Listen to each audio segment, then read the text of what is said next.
Hello, everyone. You are listening to the latest Flyers Talk podcast. I am Jordan Hall, and as always, I am joined by the dynamic Joe Fordyce.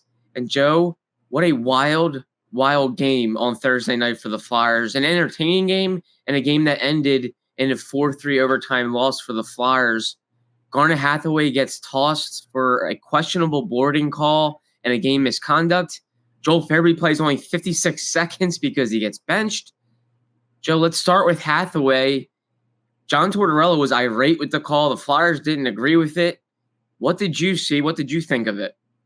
Well, I mean, first off, I think it's a major error by the official to not blow the whistle earlier than that, because the reason the play continues is because the whistle doesn't blow. So whether or not you think the hit is clean or not, the play continued because the whistle didn't blow. So that's one. And secondly, I think it's a clean hit. I mean, look at you heard John Tortorella, you heard Tyson Forrester, you heard Cam York pretty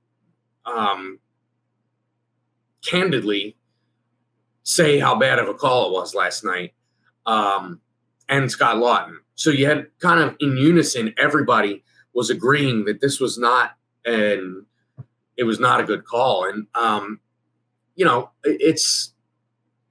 it's tough. It's the 5-minute power play. It's the down a man, and when you factor in the Farabee benching, down 2 forwards, which, if I'm correct, Nick Delorier was probably the one that suffered out of that, because that left the odd man out on the forward group from last night, which Scott Hartnell told me is a nightmare when that happens. He's been part of it, and somebody gets hurt, a forward gets benched, and then all of a sudden you're the guy on the line that the other 2 guys got benched, and he's like, you just kind of sit there and you have no idea when you're going to play. Yeah. And you're never playing with the same people. Yeah. So it's very I was asking him about that last night, because it struck me as like, okay, you go into a game with 12 forwards, and all of a sudden you have 10, which means there's a guy that doesn't have a line. And I was just like, what is that like? And he's like, oh, it's a nightmare, So I found that to be an interesting, factor in that game last night. And the Flyers have done this a few times this year, where you have games where you're not sure whether you feel good about them afterwards. And I feel like last night was one of them. Like, do you not feel great about them giving up 2 goals in the first period and kind of having to make this huge comeback to get the game to overtime? Or do you feel great about that they got the game to overtime? And I'm not really sure where I stand on that. But the Hathaway call seemed to start things rolling downhill. And then the Flyers late in the game got it going back uphill enough to get a point. So I guess you have to take that away from it at the very least. And if you would have told me before the game, hey, a guy's going to get a game misconduct and somebody else is getting benched, and they're going to play this game, the majority of this game, with 10 forwards, I would have said, well, that's a loss, particularly when you spot them 2 in the first period. So I guess there is a positive to take away. The Flyers felt like that was kind of a galvanizing moment for them. Was, okay, let's kill off this 5-minute power play that we shouldn't be facing, and then see if it gets them going. And they felt it did. And, I mean, they finished with 48 shots. They forced overtime. Or I think 47, I'm sorry, they corrected that. 47 shots, and they went to overtime. So got a point. So maybe it did wake them up or get them going. Joe, yeah, the Hathaway hit, man, I really thought it was a clean check after I saw the first video of it in slow-mo. I mean, in real time, yeah, it looks bad because a young defenseman gets hit on what we thought would be an icing, and it wasn't. And he goes into the boards a little bit. But, I mean, man, it must have fueled the frustration of the Flyers when Luke Hughes comes back into the game to start the second period. And then, of course, he scores in overtime. So a lot of times these calls are made because it looks like a player gets seriously injured and the officials have to act accordingly. Hughes comes back, and not only that, but he wins the game in overtime. But I just thought textbook-wise, it was clean in so many ways. Yeah. Hughes has the puck. He's turning to Hathaway, so Hathaway gets him clean without him looking like defenseless or without him not knowing that Hathaway's there. The only thing that was confusing was that, it looked like it was going to be blown whistle or it was going to be blown, icing, and it wasn't. So Hathaway, to me, is just doing what coaches want. He's forechecking hard. He's trying to force a turnover, and he's finishing a check. I can see why the Flyers were really, really upset about it, especially because if you're going to even call it a penalty, you don't call it a major, and don't kick the guy out of the game. So, certainly I understand the Flyers' frustration, Joe. Yeah, and what's interesting is if you're calling that a major,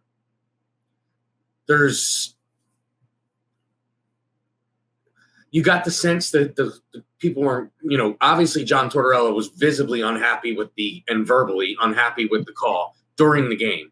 And then you kind of wondered, would there be a makeup call? And then in the third period, Travis Konechny takes a vicious two-hander across the middle of his body. I thought that could have been called a major, and Bush pointed out on the broadcast that he thought it was a major. It was not called a major. So I don't know. There continues to be, and I think this is with all sports, there's such inconsistency with officiating in sports.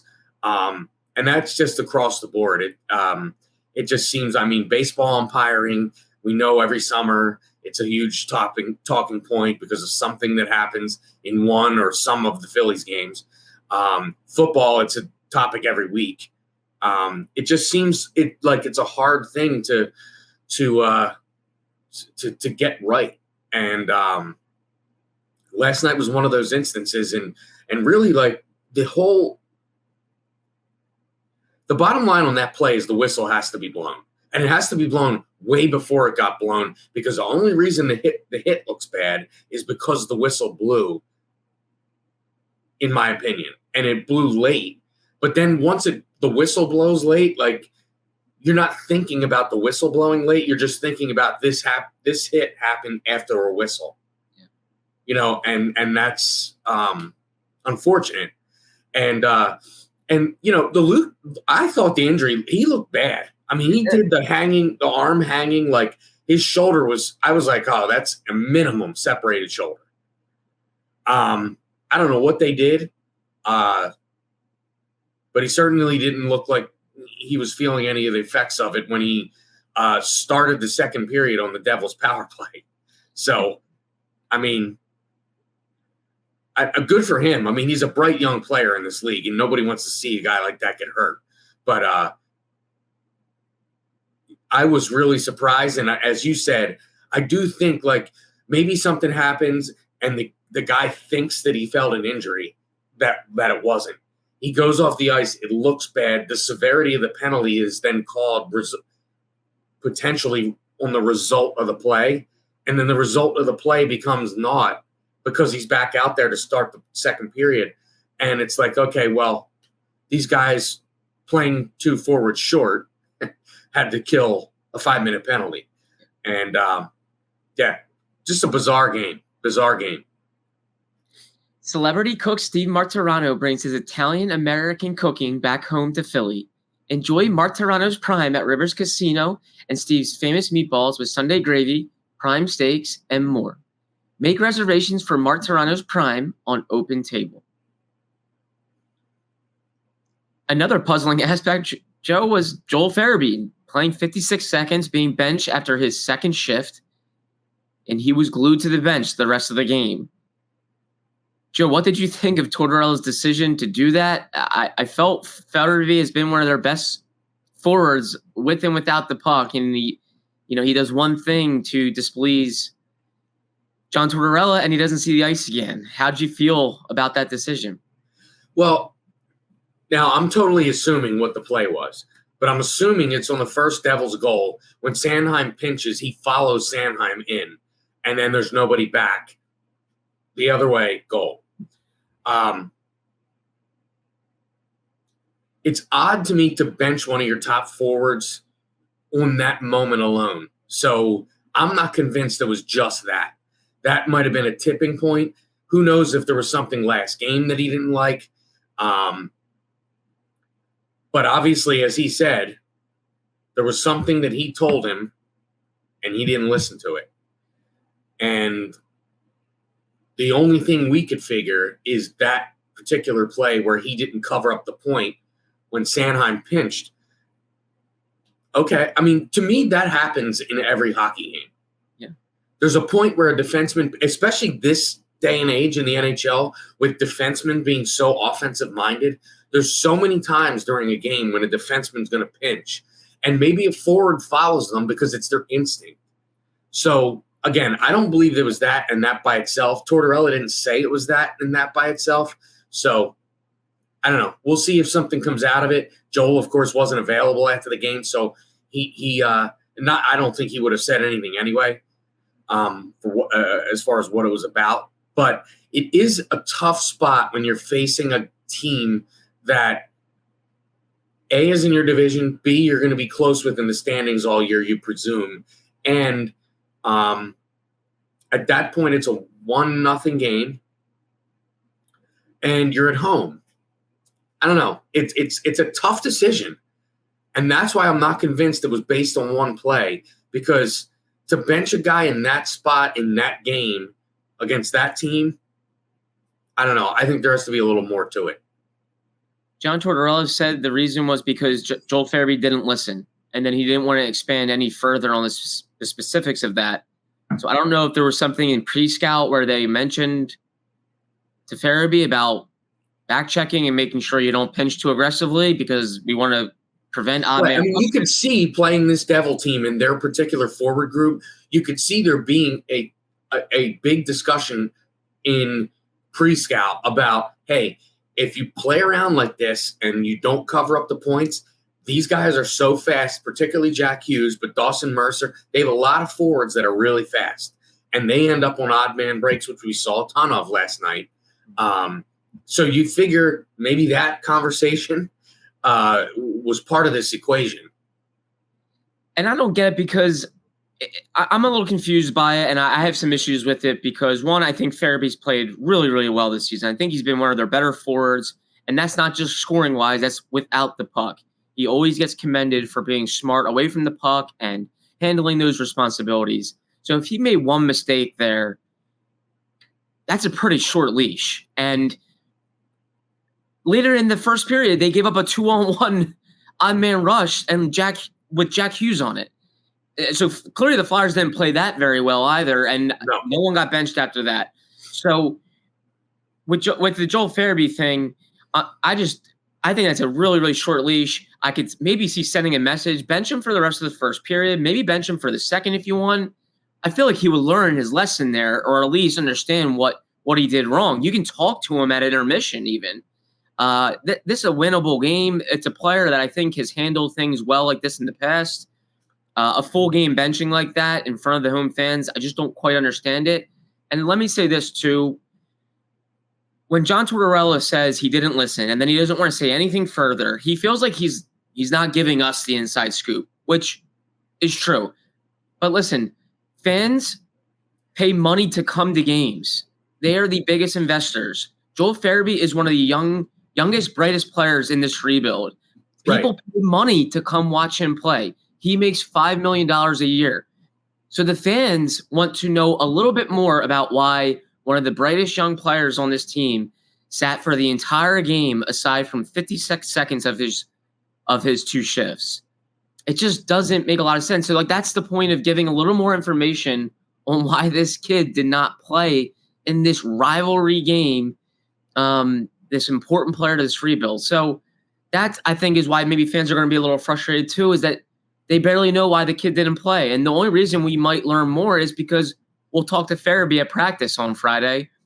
And I'm sure he'll be a pro. I'm sure he'll cool down and want to talk, level-headed and try to just put this in the past. But that's where I stand, Joe, is I just find it confusing, and then there's very little information for why. I mean, when you make these decisions, that's okay. I mean, if Tortorella's the coach, he's allowed to bench the players, allowed to make these decisions, but there should be some clarity on it afterwards, so people are not left totally confounded by it. That's right, and it also looks a little inconsistent because when you take a look at things, if the leash is short, Sanheim didn't get benched. Right. his turnover against the Rangers. I mean, you can point to a bunch of different things where there were direct plays that led to goals, and guys didn't get benched this year. That's again why I'm convinced this is not about one play. Maybe the play is the tipping point, but there had to be something else, and it does seem extreme. And I agree. I do think there maybe was something else, or maybe their pre-scout was so heavy on do not allow odd man rushes. We have to be smart that way. If Adi is pinching, we need that other forward back. But clearly, as you mentioned, those a few minutes later, something else led to an odd man rush, and that person didn't get benched. No. Now maybe it wasn't as direct. The blame wasn't as direct, but it is confusing is the best word. You put it the best word, gave it the best word. Confusing is absolutely what that was last night. And I know the Flyers on the Jack Hughes 2-0 goal, the 2-on-1 rush, that was a really bad 2-on-1. Couturier was the only one back. They had a lot of extended offensive zone time. They had a really good sustained possession, and then it led to the rush. So maybe Tortorella thought, hey, we did a lot of good things there. Unfortunately, it led to a 2-on-1 odd man rush. But still, you didn't cover on the way back. Like that's still, to me, a play that has fault. But and Joe, like here we are. We're wondering what else maybe could have happened, and that's just the whole. Like, listen, I mean, he could have showed up late to the arena. Like, I'm not saying that's what happened, but anything could have happened. But it would help to have some clarity so we understand. Okay, that's why, or fans can say, okay, I get it. Good call, John Tortorella. I just think there needs to be a little more accountability in explaining your decisions, because it's not just for us. It's for the fans and the people that invest and are interested in the team to know why the coach is doing certain things the way he is. Yeah, I think sometimes his vagueness is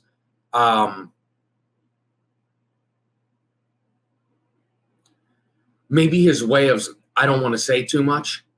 Yeah, like that could get him in trouble type of thing, or,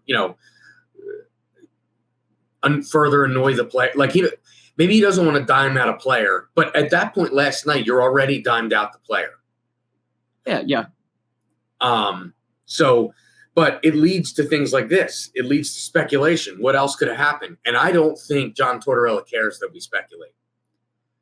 But as you mentioned, the fans, because it seems like you're just, okay, we're not letting this group of 12 people that's in this room know what's going on. But that group of 12 people disseminates the information to the fans. And that is where the I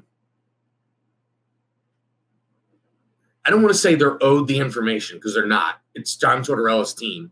He can say or not say whatever he wants. But you do, like,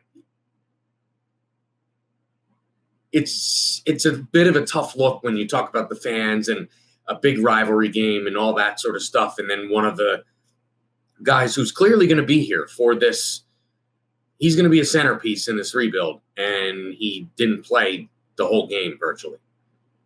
And I don't even think we're egregiously speculating either. I mean, we saw with our eyes what happened on the play. We saw with our eyes that Farabee didn't play again.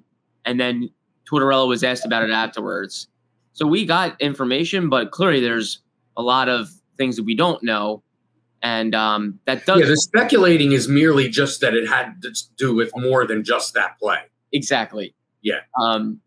And I think with Farabee, yes, we believe he'll be a centerpiece to this, and I still think he will. I still think he wants to be a Flyer, but it made me remember, too, the report last year from Daily Faceoff, Frank Saravalli, where Farabee's representation was, apparently voiced its displeasure to the Flyers with how the season was going with Farabee and Tortorella and Farabee's playing time when he went through an in-game benching. This is a 23-year-old, very good player that's important, and you don't want to lose him. You don't want to lose him in terms of having him get frustrated and maybe think of something, is the grass greener somewhere else? Or am I not a fit here? Do I not play to the coach's preferred style? I'm not saying that's what's going to happen, But these are two incidents with a young player who was clearly frustrated, did not want to talk after the game, or the Flyers, I think, just didn't make him available because they knew the circumstances, it wasn't the best time. There's clearly frustration there, I'm sure, on his side. And you want to make sure you're keeping this young player invested and wanting to be here. Because I think he has said and done all the right things. But eventually, I think a player can only take so much. Yeah. Joe, so much more to cover. After this one, we'll have the Flyers have a couple big games coming up against the Penguins starting Saturday in Pittsburgh. You guys will have the game on NBC Sports Philadelphia, pre- and post-game live, produced by Joe. And we'll have parts 2 and 3 of our Ashlyn Sullivan sit-down interview with Keith Jones, all about his first season on the job, what he thinks about how the team is doing, and what he sees for the future, including some national reports that have been out there that the Flyers are willing to, quote, wheel and deal, coming from Canada last week, and his response to that. And it's not your typical response. I'll leave you with that. That's terrific. And that's, I think, Keith Jones that we all know. I think we all knew he would be a great interview because he was in this business for a very long time. And I saw at the beginning of that interview with Ashlyn, Joe, that Keith said, Flyers fans appreciate honesty. They appreciate hard work. If you're honest with them, if you're real with them, essentially he was saying that they'll respect and buy in. So great stuff. And I also thought his comment when she asked him about, has success come a little quicker than you thought, or have you been surprised? And he says no. Matter-of-factly said no. Because I think on the outside, and maybe us, we were all a little surprised by the fact that when you looked a week and a half ago, they're in second place in the Metro. And I think it was almost the consensus was, it was kind of like everybody was looking at each other going like, are you surprised by this? And everyone was kind of like, yeah. And then the president of the team says, no, I wasn't surprised. I found that pretty interesting. Absolutely. And you can watch part 1 of Ashlyn's interview with the president of hockey operations, Keith Jones, on our website, NBCSportsPhiladelphia.com. And don't miss part 2 and part 3. Part 2 will be Saturday before that Penguins game up in Pittsburgh. Great stuff from Ashlyn and Joe. Joe, thank you so much for joining me. Great to see you. Great to chat with you. Can't wait to do it again. A big thank you to Ben Berry, our podcast producer and guru, always being flexible with our time. And Flyers fans, of course, as always, thank you so much for listening to the latest Flyers Talk podcast. Wherever you get your podcast, please rate and listen. And we cannot wait to talk to you next time.